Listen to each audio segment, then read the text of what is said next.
Fala galera, beleza? Luiz aqui e o assunto hoje é bola de ouro.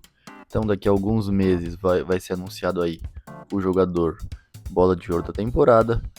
E hoje eu vou falar sobre os jogadores que não têm bola de ouro, mas na minha opinião poderiam ter ganhado, mas infelizmente não venceram. Eu acho que o principal favorito para a bola de ouro da temporada passada é o Harry Kane. Tudo que ele fez na Copa do Mundo, mas principalmente no seu clube. Apesar de não ter ganhado a Champions nem a Copa, acho que ele fez um ano muito relevante e acho que ele é o principal favorito e que ele merece vencer sim essa bola de ouro. Mas não sei se é o que vai acontecer.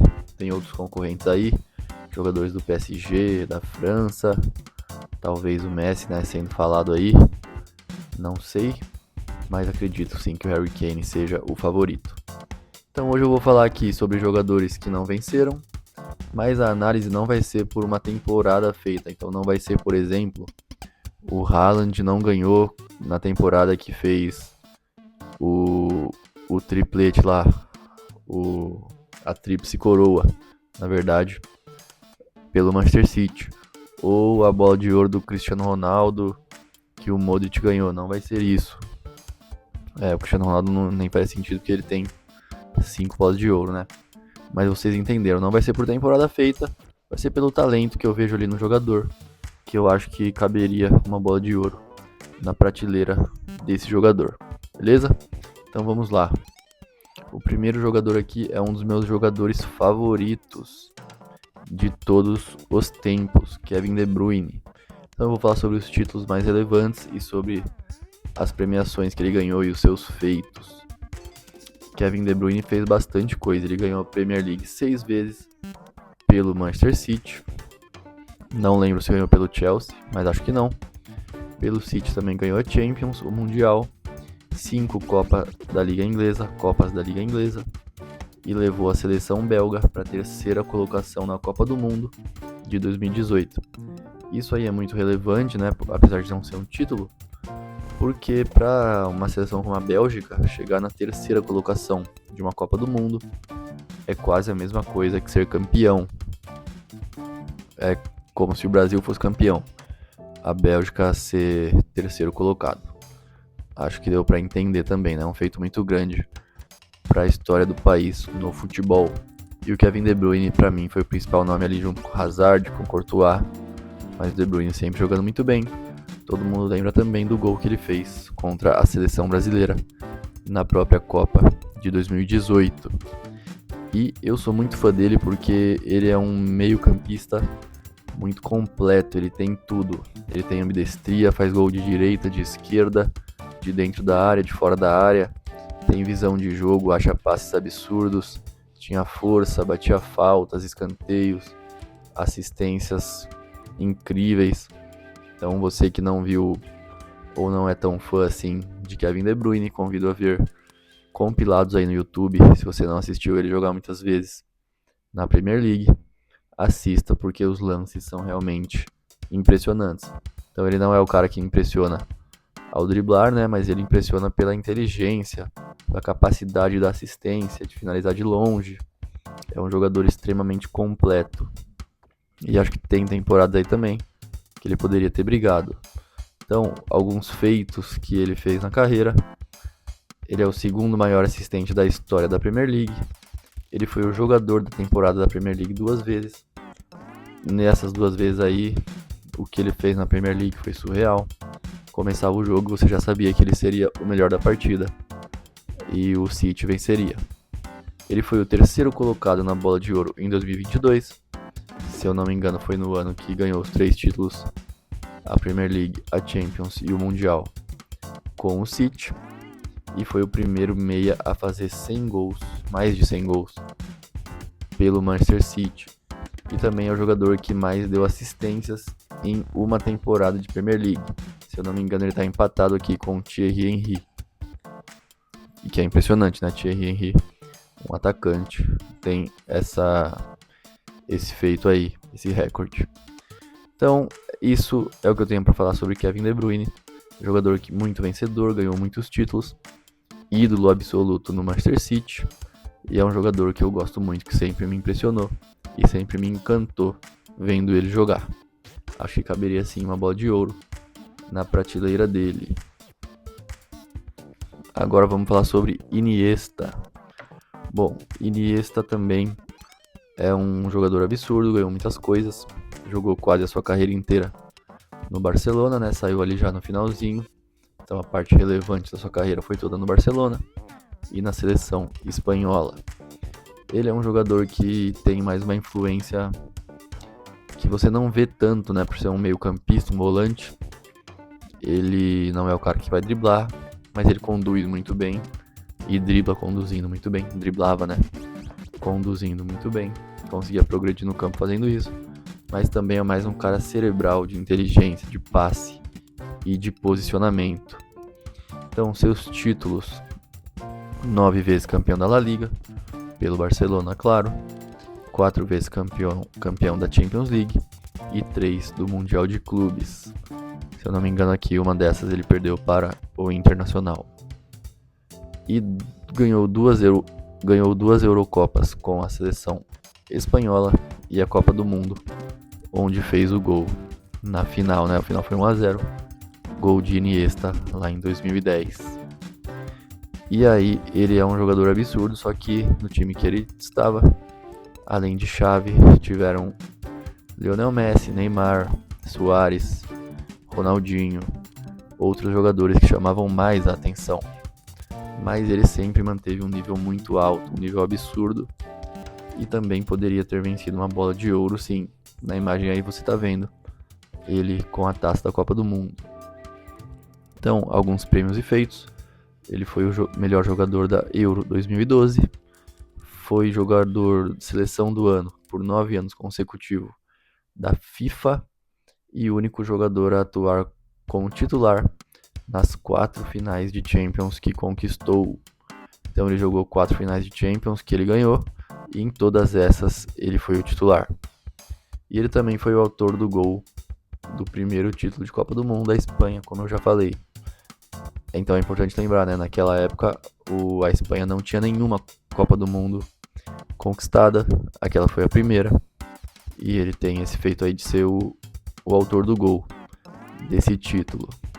Então é um jogador gigante, com muitos títulos, muitas premiações, mas não tantas por não ser um atacante, né? Um meia mais ofensivo. Mas é um jogador extremamente técnico, inteligente. Então você mais jovem que nunca assistiu o Iniesta jogar, também convido a assistir os melhores momentos do Iniesta. O próximo também vai na mesma linha aí do Iniesta, né? O mesmo estilo de jogador, com algumas diferenças, é verdade. Mas é Toni Kroos, que jogou muito tempo da sua carreira no Real Madrid e também jogou no Bayern de Munique. Ele ganhou a Champions League 6 vezes, sendo 5 pelo Real Madrid e uma pelo Bayern de Munique. No Mundial de Clubes, a mesma coisa. Ganhou 4 vezes a La Liga pelo Real Madrid, 3 vezes a Bundesliga pelo Bayern e também venceu uma Copa do Mundo. A Copa do Mundo aqui do Brasil, em 2014, que o Brasil perdeu de 7-1 para a Alemanha na semifinal. Então, parecido com o Iniesta, só que o Iniesta conduzia mais a bola do que o Kroos. O Kroos ele resolvia quase sempre em 2 toques. Então, ele é um jogador que eu vejo um passinho mais para trás que o Iniesta. Acho que o Iniesta é um pouquinho mais ofensivo. Só que o Kroos também é um volante meia, né? Um famoso meio-campista. Mas tem essa diferença. Eu acho que o Kroos é mais um passador, é mais cerebral ainda que o Iniesta. O Iniesta ainda conduz, ainda dribla, conduzindo em velocidade. O Kroos já não vejo fazendo tanto isso. O Kroos eu vejo mais ele como um exímio passador, lançador, e é um cara que acelera o jogo a partir do tempo que ele utiliza, que é muito curto, para dominar e passar. Então ele não vai conduzir tanto, mas ele acelera o jogo na velocidade que ele toma a decisão e faz a execução dos movimentos. E aí prêmios e feitos ele não tem tantos, né? Porque é a mesma coisa do Iniesta. Ele é um meia que sempre teve atacantes muito midiáticos e muito bons, é verdade, nos seus times, né? Como Cristiano Ronaldo, Benzema, Bale, Vinícius Júnior e outros jogadores. Então, ele sempre ficou ali meio como coadjuvante.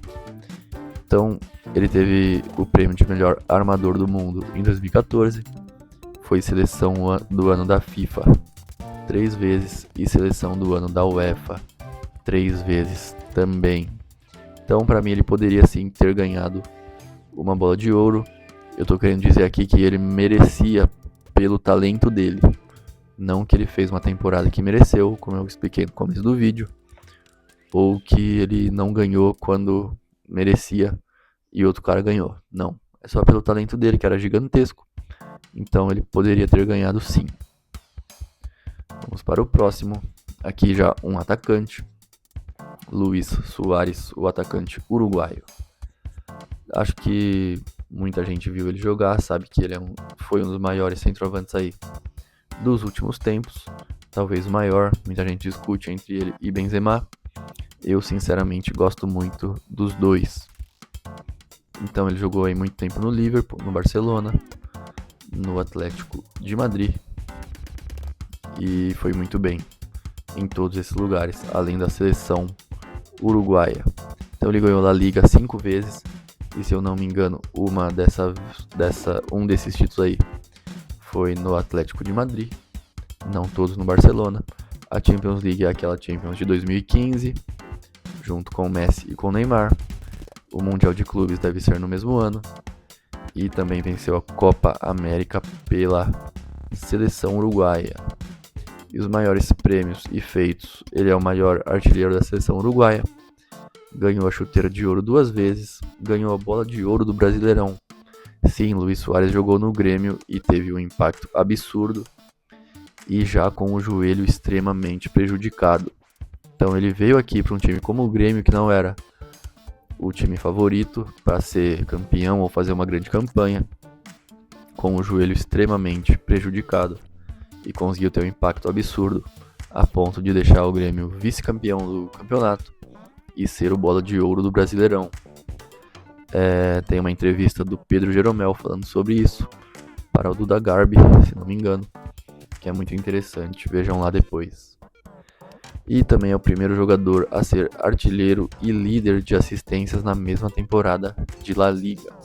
Então, um centroavante que foi artilheiro e líder de assistências na mesma temporada, o que é muito difícil de fazer em qualquer competição. Aí, falando um pouco sobre as características dele, ele era mais um finalizador, mas ele também tinha o drible, ele tinha genialidade. Eu lembro aqui dos lances, né, contra o Davi Luiz, que são impressionantes. Pesquisem depois, era um centroavante muito legal de ver jogar. Tá no final da sua carreira, né, tá lá no Inter Miami com o Messi, mas já tá muito prejudicado fisicamente. E o último que eu trago aqui da lista é o que vocês viram lá na primeira imagem, que é o Neymar Júnior. O Neymar é interessante porque ele tem uma carreira muito menor do que se esperava, apesar de ter uma carreira grande, mas esperava-se que ele tivesse mais Champions, mais Mundiais, talvez até mais campeonatos nacionais, mas ele tem bastante, né? Mas não aconteceu o que se esperava, né? Os brasileiros, né? Nós brasileiros esperávamos que ele tivesse mais de uma bola de ouro aí, porque o seu talento era realmente absurdo. Tanto que é tão absurdo que mesmo hoje, muito mal fisicamente, ele ainda consegue ter um bom impacto jogando pelo Santos. É verdade que tem muitos detalhes, né? Ele joga jogos mais fáceis hoje em dia, porque não aguenta todo o tranco do ano, mas ainda consegue ter bons números e tem impacto e tem uma relevância gigante ainda para a equipe do Santos. Então, os títulos mais relevantes são a Libertadores, conquistada pelo Santos em 2011, a Champions League, que ele faz gol na final, Champions League em 2015, que ele também faz gol na final, Mundial de Clubes, que eu já não me lembro se ele faz gol, acredito que não. Ele tem 2 La Ligas pelo Barça, 5 Ligue 1 pelo PSG, mas aí já é uma coisa quase protocolar, né? O PSG já entra campeão e ele pode perder o título, né? A verdade é essa. E ele também conquistou o primeiro título olímpico da seleção brasileira. Muita gente fala mal desse título aí, que não é um título de seleção, mas quem viveu aquele contexto sabe que pro brasileiro que não tinha uma medalha de ouro de Olimpíadas ainda no futebol, era uma coisa que incomodava muito. E aí uma Olimpíada no Brasil, com o Neymar jogando, esperava-se sim que ele fosse campeão. E não só esperava-se, como tinha uma importância. O mundo, o Brasil dava uma importância bastante relevante para esse título naquela época. A verdade é essa. Campeonato esse que o Brasil começa muito mal, vai se arrumando durante a competição e o Neymar consegue resolver aí fazendo gols importantíssimos. Se eu não me engano, ele faz 2 gols na final contra a Alemanha e também faz o gol fatídico aí do último pênalti. Então ele fez uma boa campanha e o ouro olímpico do Neymar foi importante, sim. Já o segundo ouro olímpico do Brasil, né, já tem 2, que foi ali com uma geração de Malcom e Richarlison, se eu não me engano. Não teve tanta importância assim, porque o Brasil já tinha uma medalha. A verdade é essa. E os horários dos jogos dessa segunda medalha também não ajudavam, eram na madrugada, se eu não me engano. E aí os prêmios e feitos de Neymar Júnior. Ele é o maior artilheiro da história da seleção brasileira. Se eu não me engano, ele também é o maior assistente da história da seleção. Ele ficou 2 vezes entre os 3 primeiros colocados da Bola de Ouro. Em 2015 foi uma delas. Ganhou um prêmio Puskás naquele golaço contra o Flamengo, naquele jogo histórico que foi 5-4. Também foi rei da América quando ganhou a Libertadores pelo Santos. E também, assim como o Luis Soares, foi bola de ouro do Brasileirão. Neymar tem mais prêmios e feitos do que isso, tá? Mas esses aí talvez sejam os mais relevantes. E é bastante coisa. E aí, talvez aqui, tudo isso que eu falei do Neymar ainda não resuma bem o tamanho do talento que o Neymar tinha. Neymar era um dos maiores talentos da história do futebol, na minha opinião. Tanto que muita gente fala, né, sobre o Neymar hipotético, porque ele nunca chegou no auge que se esperava, talvez. Ou talvez chegou e durou muito pouco. Acho que é melhor essa interpretação. Ele chegou ali no auge, 2015, boa parte ali do PSG, mas durou pouco por conta das lesões. E aí, é isso. Esses foram os jogadores que eu separei aqui. Poderia ter separado outros. Poderia ter separado jogadores que não ganharam em anos que mereciam ganhar, como Lewandowski e Haaland, por exemplo. Mas eu tô falando aqui sobre o talento, repetindo, beleza? Então, esse foi o vídeo de hoje. Comenta aqui quem eu poderia ter colocado, se você discorda de algum que eu coloquei aqui. Beleza? E se você gostou, deixa o seu like e se inscreve no canal. Um abraço e até o próximo vídeo.